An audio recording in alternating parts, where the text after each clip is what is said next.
Thanks everyone for jumping on. Another LeagueDAO project call / AMA. We've it's been an eventful week to say the least, just in the ecosystem as a whole. And we're in a fortunate place that LeagueDAO's capitalized and didn't have any of our treasury in UST or Terra, I suppose. But we're plugging away on our end and making a lot of progress in terms of building out the Mega League, which is sort of version 2 of our fantasy football protocol. That's really our big focus, and we'll be sharing. I saw that tweet, Mega League. I loved it. Yeah, the Mega League. It's kind of like feels like the most appropriate name for what we're doing. So for anyone that isn't aware of what we're building and how we're structuring it, so basically what we're doing is creating a fantasy sports protocol where anyone, long term, anyone will be able to launch their own fantasy league and run their fantasy league with their 12 college friends or whatever on the protocol, and have that sort of like traditional fantasy league structure. What we're doing is taking something that worked really well for us with the Genesis League back in last fall, where we had a series of divisions, right? So 12 or divisions made up of 12 teams. And then users or participants or team managers, whatever you want to call it, they'll get automatically assigned to a division of 12 teams, but the Mega League, will be made up of multiple divisions. So what will happen is each week there will be a head-to-head matchup where you're going up against one other team in your division, and you're actually competing for weekly rewards, which is using our DeFi model that we've incorporated into our games, where it's the yield generated from our reward pool. That's what each team is competing for each week. And what also makes it different from the version 1 is version 1, each player sort of generated rewards. You had to mint each player individually. But with the Mega League structure, you don't have to mint all of your players individually in like a public sale. What you're doing is you just mint the League Pass NFT. So it's a one-time purchase of this NFT that you then redeem to join the league. Then there's the marketplace, which is a free agent marketplace. So there's two parts to the free agent marketplace that we're building. One is there are free agents, and you'll be bidding on those free agents to purchase them because the players are still NFTs. And that's where we implement the proposal that we ran through the snapshot vote, where you use league tokens to bid and purchase free agents during the season. So there's that component of it, where it's the bidding on and buying free agents, and then there's the other parts of the marketplace, which is peer-to-peer player trading, where you can swap your player NFTs with other teams in your division.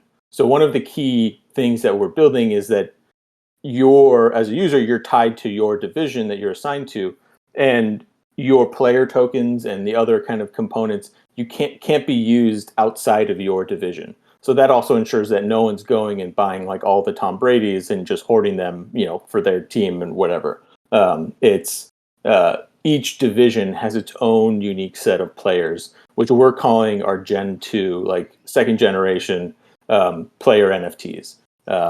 And so that way we ensure that everyone has a equal opportunity to fill up a roster and to actually be able to, compete. And there isn't some, distinct disadvantage because of how we're approaching supply and things like that. So that's the marketplace is the second big component. And then the third is the draft app. So we are also building out a full draft application, because each division will have a player draft where we're using a snake draft format. And what actually happens is when you redeem your League Pass NFT, to secure your slot in the Mega League, you are assigned to a division, but you also receive what'll be I don't know, we haven't 100% solidified the exact number of roster slots, but basically you'll get 20 what we're calling D League tokens, so draft league tokens, and then at the same at a certain time that's set, the draft will begin, and you will draft players by effectively paying one D League token per player. So from the front end like UI standpoint, it's not like, oh, you're managing your wallet and D League tokens. It's just, I'm picking this player and I'm drafting them, but what you're really doing is actually purchasing that player NFT. So that and the draft, like I said, is its own standalone component and mechanism that again is decentralized, utilizing smart contracts and player and these NFTs, and then also that's where the draft order is determined by the amount of league tokens that are held in the wallets of the users or the team owners. So all of these things integrate into one cohesive UI and like endpoint or destination. But I think it's helpful to think of them as three different components that all tie together, as opposed to just like, it's not just like, oh, here's the fantasy app. Like there's these other bigger pieces that we are building in as well. And so it's a pretty ambitious and massive undertaking, but we're making good progress. Starting smart contract audits pretty soon for a lot of the core contracts that are needed for all of this, which is great. And fortunately for us also, it's like we're not just building this from scratch, we're iterating on top of the original Nomo League and V1 that we had already built and developed. So a lot of the core infrastructure, like the oracles and the strategy and points contracts, those already exist. So we're able, this is still iterative, and we're not just like building it all brand new from day one. So that's also helped us move rapidly on this. So it's we're really excited. It looks great. Really bullish on what we're building, and we know that anyone who likes to play fantasy football is going to have fun doing this. And it also, I think, positions us to grow our community pretty significantly and bring in people who really haven't used crypto all that much before. And I think the UI that we've built is set up so that it is friendly to people that aren't as like crypto savvy, which I think has been a staple of how we've tried to go about things from day one. Because we do believe that fantasy sports can be a pretty massive on-ramp for Web3 as a whole. I mean, which I think we can all see given the insane money that's being spent at marketing and like paying for ad space in professional sports for just like crypto companies and marketplaces. So, but we know that the UI needs to make sense and needs to be seamless. So that's what we're focusing on, and that also includes, we are still moving forward with our on-ramp solution, which is combining Magic Wallet, so users can create and authenticate a wallet just using their email address. They don't have to have a pre-existing wallet, and then Wire, which is currently what we're working to integrate in, but that can always change just because that changes a lot. Wire for a fiat on-ramp, so that way, because users now only have to mint a League Pass NFT, we can make that on-ramp pretty smooth, and you can just purchase that NFT using credit card. And that's the only real like major purchase point or point of payment. I don't know. But once we've got that, then we've got users in the funnel and can get them to sign up and all that sort of stuff. So we feel like we've got something pretty cool in the works, and that's gonna really drive home our value prop over the next basically like 6 to 8 months.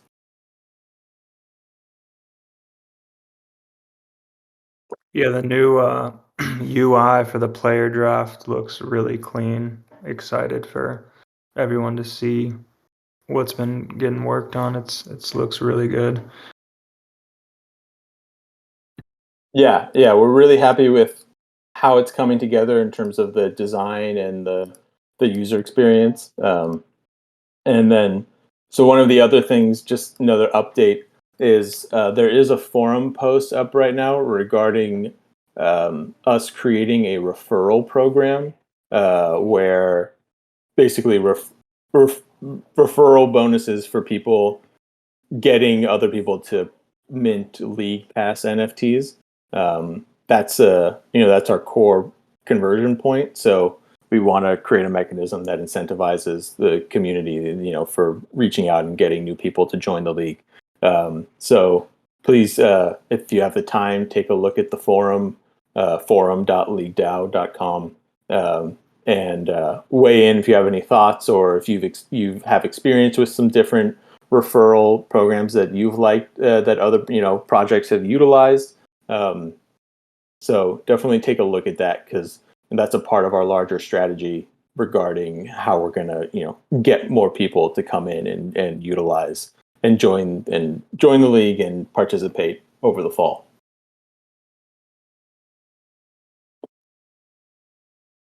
Okay, so another update. If you didn't see it, I know there's a lot of crossover with the communities. But if you are a part of the universe DAO and that community, and you have XYZ staked in the DAO and can vote, definitely go to the DAO. There is an open proposal that voting has opened up today, and part of that proposal includes adding the league token to the sort of accepted currencies in the universe marketplace. So we definitely want that to pass, because that creates some interesting, some fun opportunities for us to add some utility to the league token. And one of the things that we've talked about previously, and is definitely on our mind, is the fact that we kind of, from a visibility standpoint, we do take a little bit of a hit, because we're really up, our collections are up and just on Polygon, and also when you stake your players in the app, then you don't actually see them. So what we're doing, this element of LeagueDAO and the League token being able to be used to purchase NFTs on the Universe Marketplace opens the door for us to maybe create a fun some different collections and stuff on the mainnet, but do it as a way where people have to pay with League token. So it creates a little bit of an incentive model there, and a bit more utility, but also gives us LeagueDAO more visibility on mainnet. So that's another piece to keep in mind. So definitely head over to their DAO, to their governance app, and vote if you can. Yeah, and I think we have an artist that we've commissioned that actually it's the same artist who created the 3D hockey puck characters that we made originally for the fantasy hockey league. And you might have seen those in the past. We've shared them, incorporated them in some different ways. That artist is working on the 3D art for the League Pass NFT right now, and we're hoping we should have that done pretty soon, and then that also will allow us to, because the actual contract for the League Pass NFTs is already done, but getting the artwork done will allow us to set a date for when we're going to actually launch the sale of the League Pass NFTs, and how we'll be able to create, allow lists and some giveaways and stuff like that to further incentivize people to sign up and join the league. But yeah, excited to share how that's coming together. And then once that artist is done with the League Pass concepts, then our team dives into, with working with the same artist, the redesign of the player token. So the Gen 2 player tokens will have a new art concept that will be something that is a more consistent kind of an identifiable LeagueDAO character, an avatar that will be the same sort of character across all sports.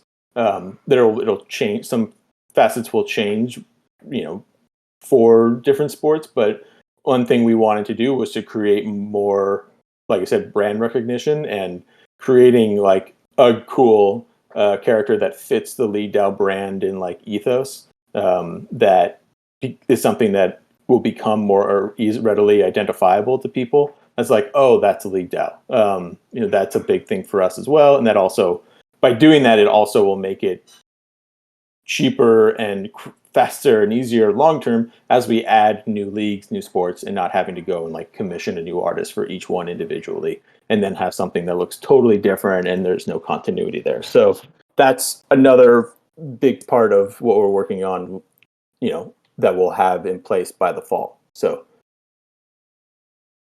just putting that out there as well. Great. Does anyone else have anything they wanted to mention?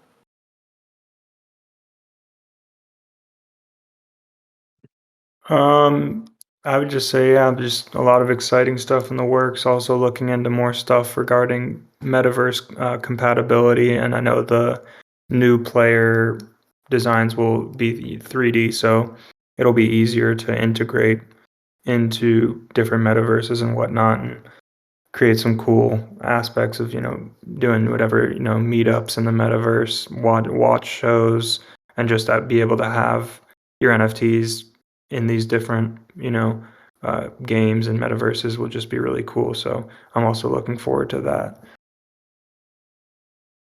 Great. Yeah, exactly. I think it'll open up a lot of opportunities for us that'll help with like visibility and growing the community overall. And then the last thing, which is more of a just kind of like DAO treasury update.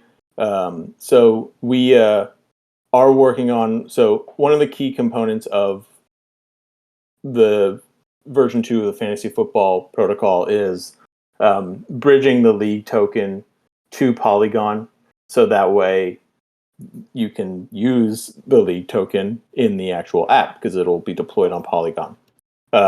And with that, we are working and actively putting together plans in terms of how we might approach liquidity for the token on Polygon, and see that as an opportunity to kind of create our liquidity from scratch again, like a fresh start, if you will. And our current goal and focus is around protocol owned liquidity, which I think there's a lot of different opinions about this, but fundamentally it is a more sustainable long term approach to liquidity, especially when you see things going on like what we see right now with the market, where because of like the volatility in the market and downturn, you have liquidity providers like LPs in like SushiSwap that are pulling their liquidity out because they need those funds, right? They need that cash flow, right?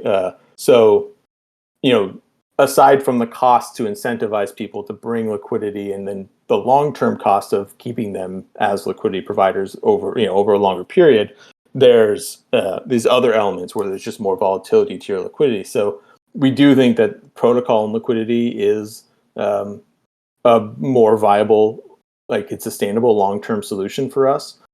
So we are in talks with, we're in talks with Olympus Pro about setting up a bonding campaign on Polygon using Olympus Pro, and working on the models in terms of what would be like the right way to do this, that nets out with a positive ROI for LeagueDAO. So we'll have a proposal that we'll send out for everyone to weigh in on once we finalize the parameters of this. But it's something that we're going to be aimed to launch, not tomorrow, but before the start of the football season, because we want to have liquidity for the league token, so that way people can purchase the league token when they're going to use the app, use the token within the football app. So that's another bigger thing that we're working on. And I think that's more of like an existential development for us, because we know that we need to have like a healthy market for the token in order for people to be able to get a hold of it, and to be able to grow the community and have people utilizing it within the game. So that's a big piece for us that we are working on.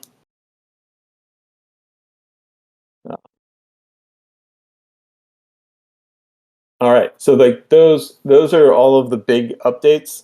I just talked for almost a half hour straight. So why don't we dive into the AMA questions? Cool. I think Buck was asking about the player draft and was wondering if it's a short live draft timer or like a 6 to 8 hour long draft.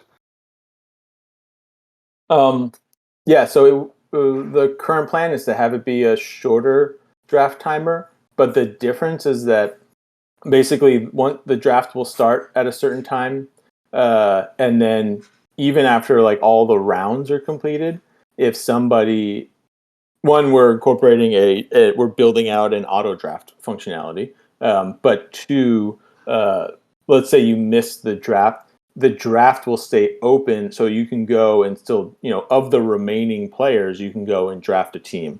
It's not, it's a little bit different than the traditional draft format, but it creates a little bit more flexibility for people who end up missing the draft. But we haven't fully decided in terms of the actual timing. Like, we've built in the mechanism for the timing, but we can have a discussion about what is the right approach from a timing standpoint. And then regarding the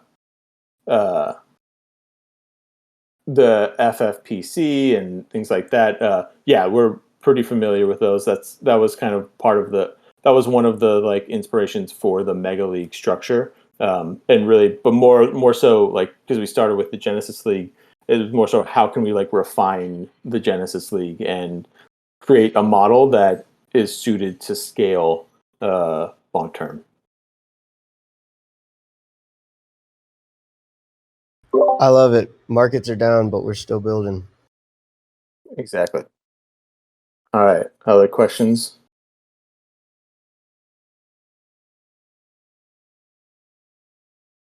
Yeah, Buck, if you want to jump on stage, I could bring you up.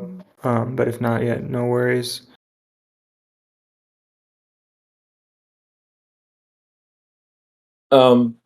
So seeing there's a question about the like trades and concerns with them being problematic with a prize pool and really regarding collusion. So one piece of that is users aren't picking their division. They're automatically assigned to a division of 12 teams. So that is something that we're implementing specifically regarding collusion. Second, we are also adding in a component, and I didn't mention this, to the trade specifically, where there is a period where the other teams in the division can vote to approve or disapprove a trade. So it kind of it's like each division almost becomes its own mini DAO.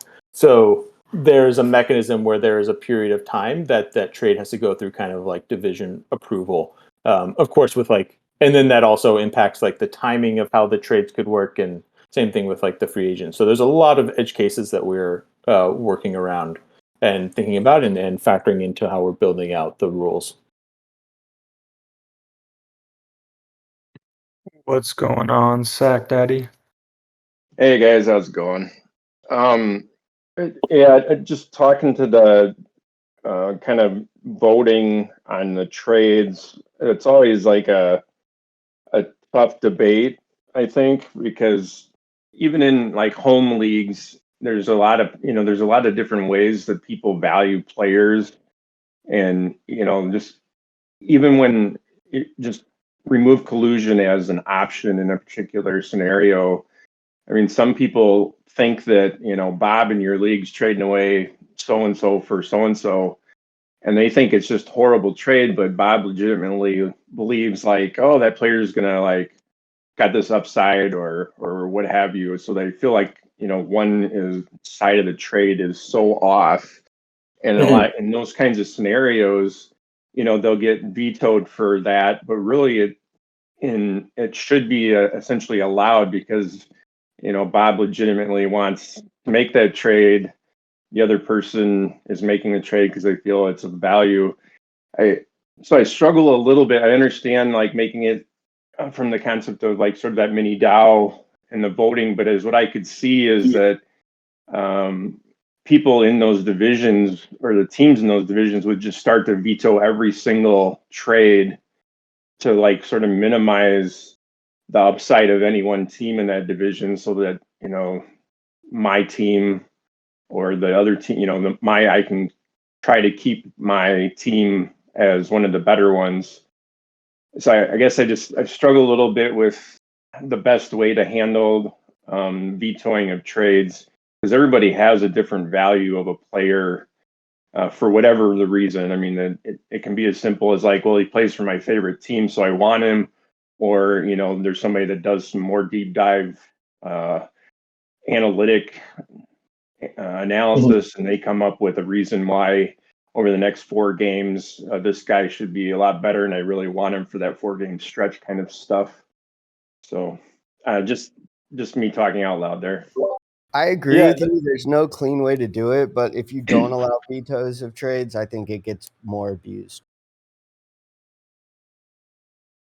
And I think also one of the there's this other overarching component to the protocols that we built is the ability. So we incorporate the ability for like larger overarching rules to be changed, like different parameters, let's say. So, and that would require, right, a DAO vote and approval. And it also requires like a 1 week like wait period, and so there's like different mechanisms. That this is actually something even has come up when we had our smart contracts audited in the past, right? Like that the auditors brought up that we incorporated. It's like you don't want to create a mechanism where like the rules can be changed without users being aware of it, and community members being aware of it. But there's, I think, part of how we are gonna go about it is try and create a structure that we think is fair from the get-go, but then if the community is seeing how it's actually being utilized in practice and it is ultimately detrimental and not a good use case, and sort of exactly like what you're bringing up, then we can vote to change the overarching rules around the like trade and veto process during the season. And I think that's our safety net there. So that way we can try stuff, and then if make adjustments if we're seeing bad actors taking advantage of it.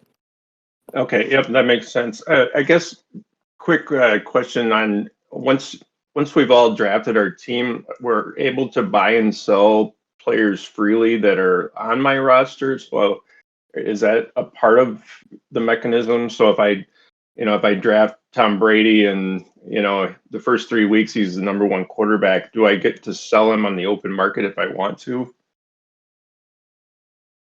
By open market, it would be within your division. Okay. Because I can list him in the league token value. So if I wanted to sell him for 50 league or something like that. Yeah, but the only people that would be able to buy him and utilize that player is the other team owners in your division. Right. Yeah. So I guess I'm just thinking longer term, like part of the strategy could be trying to, I'll call it stack, better players over the course of the season, but you're going to pay for them to try to, to get to that level of trying to create I'll call it a super team after you've done your snake drafts, trying to accumulate what you believe would be the best players to have for the rest of the season and have a shot at sort of the upside in the mega leagues prize pool. Yeah, definitely. And I think, but I think there's also the fact, I mean, that's where like the snake draft helps, right? Because that creates like, a more open pool for like the best players to be drafted. But yeah, I think what I've also feel like in my experience is that because of like injuries and all the stuff that happens over the course of a season, it's like, yeah, all of our assumptions are going to be like, are going to be broken in a lot of ways just because of like what happens over the duration of one season. So that's the other, that's just something that will, I think different people will definitely have these like different strategies, but there's also the component of your roster. Like you do have a cap on the number of players you can have in your wallet. So Right. that also creates that limit, because then if you do want to pick up, let's say, you want to pick up some free agent that you think is, a stud that didn't get drafted, you have to drop some other player in the process. Right. Yep.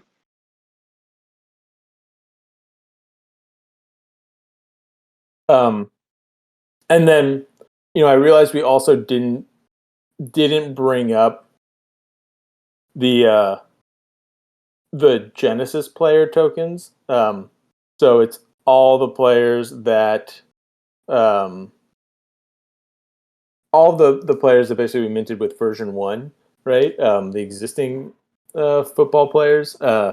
So those are going to maintain their utility, or maintain utility, and actually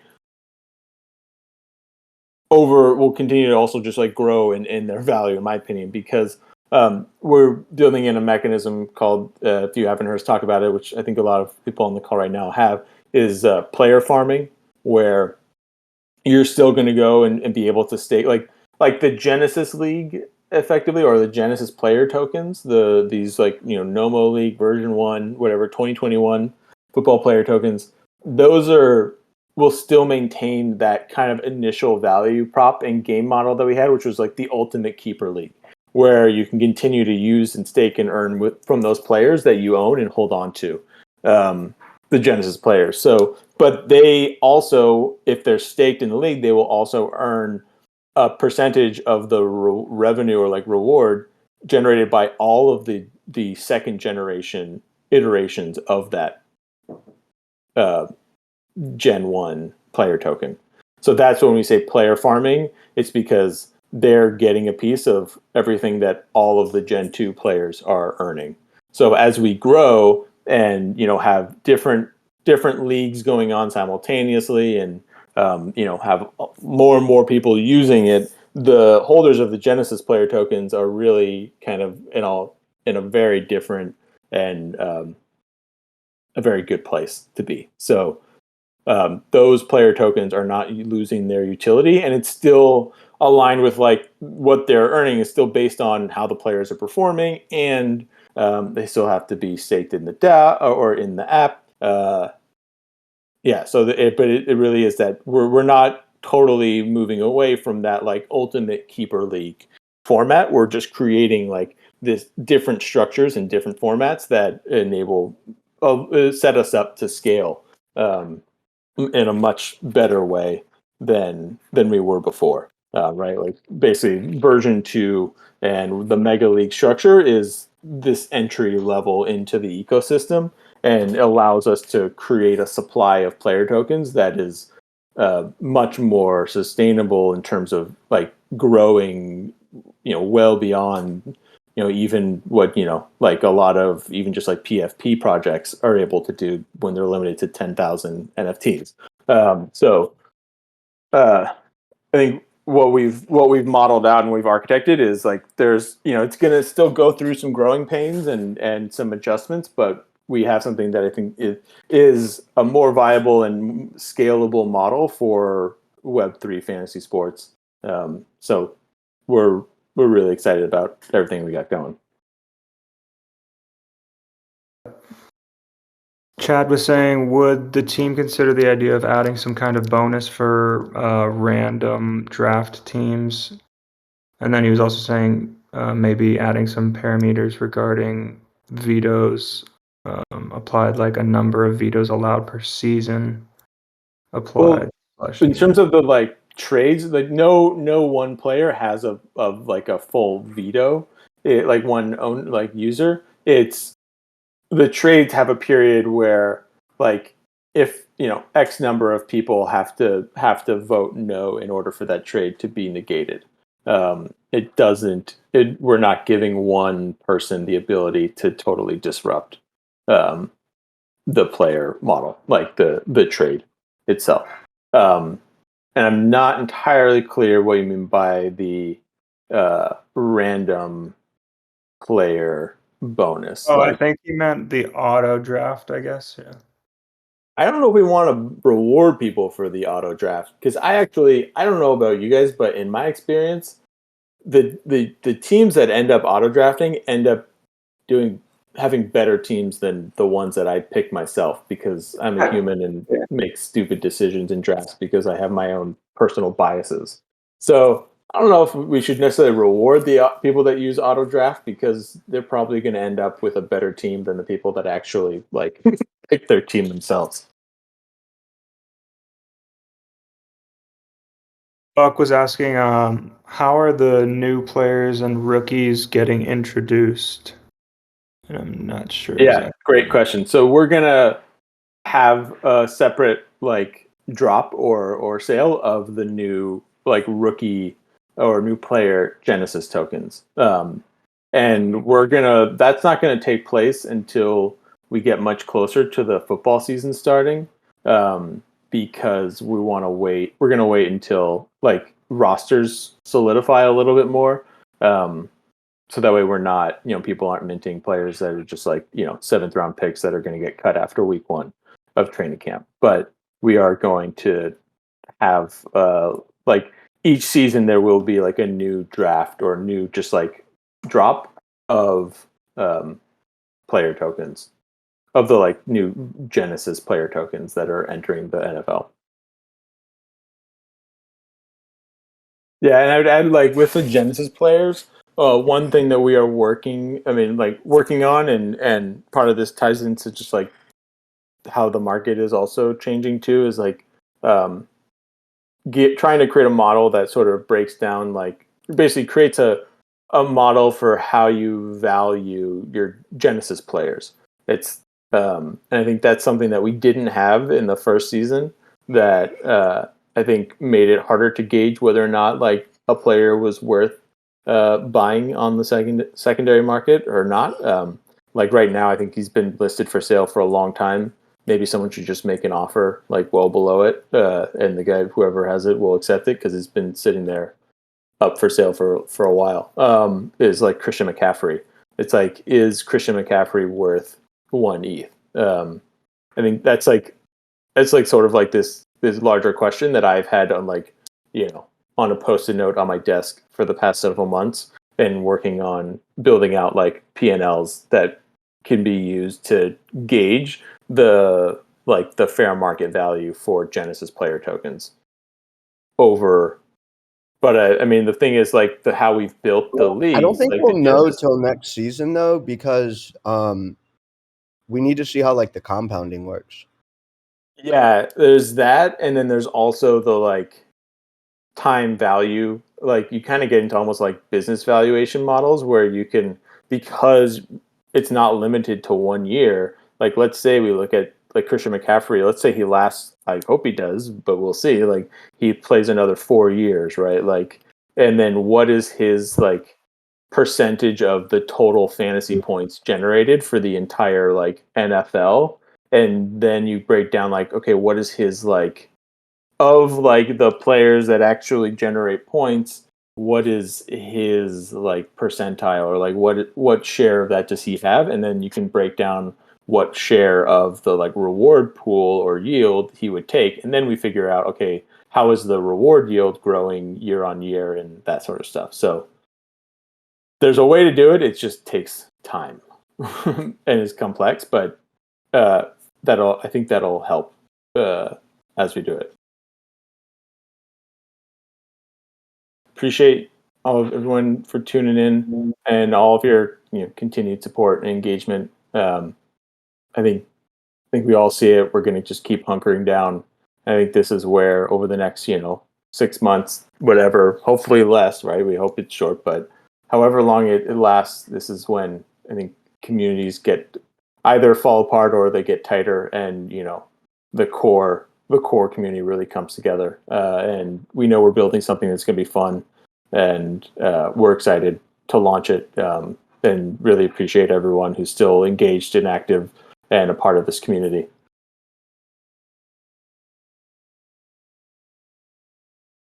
100%. Catch you guys next week. I agree with that. I don't want to extend this any more than it needs to be, but Jake's right. Like most good communities that are steadfast and not just there for a quick pump and dump money grab are built in bear markets. And so like I'll always have an affinity for synthetics because I was part of that original 300 and a lot of people left and people stuck around. So like I just can't iterate enough like how much down markets, like a lot of people go away and there's going to be groups and teams that continue to stick around and keep working, and that's where the cream rises to the crop. It's not in a bull. But I think we can hop on that if nobody else has anything to say. Yeah, good words to end on. All right, guys. Catch you next time.